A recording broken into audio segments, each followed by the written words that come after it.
વડોદરાની આરજીકર મેડિકલ કોલેજમાં મહિલા તાલીમાર્થી ડોક્ટર પર થયેલ દુષ્કર્મ હત્યા બાબતે ટીમ મોદી સપોર્ટર સંઘ અમરેલીના હોદ્દેદારો દ્વારા કલેક્ટર સાહેબને આવેદનપત્ર આપવામાં આવ્યું.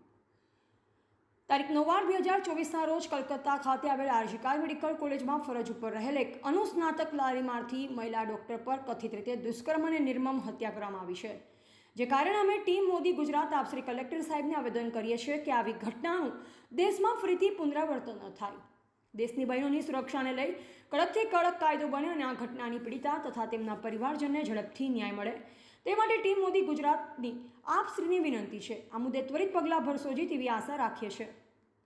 અમરેલી જિલ્લાના હોદ્દેદાર શ્રી ગોયલ મહેન્દ્રસિંહ સાવરકુંડલા, તાલુકા પ્રમુખ યશોધરાબેન પંડ્યા, અમરેલી જિલ્લા મહિલા મોરચા પ્રમુખ દાફડા કમલેશભાઈ, જિલ્લા ઉપપ્રમુખ આશીષભાઈ અભાણી, સાવરકુંડલા મીડિયા સેલ સોલંકી હરદીપધારી, તાલુકા પ્રમુખ ડામોર વનરાજભાઈ તેમજ જાગૃતિબેન હરસોરા, દયાબેન ખાંભા, તાલુકા મહિલા પ્રમુખ પાયલબેન, હેમાક્ષીબેન, કૃપાબેન, જ્યોત્સનાબેન, મંગળાબેન તથા કાર્યકરોએ અમરેલી જિલ્લા કલેક્ટરશ્રીને આવેદનપત્ર આપી અને આ કૃત્યનો સખત શબ્દમાં વિરોધ નોંધાવ્યો.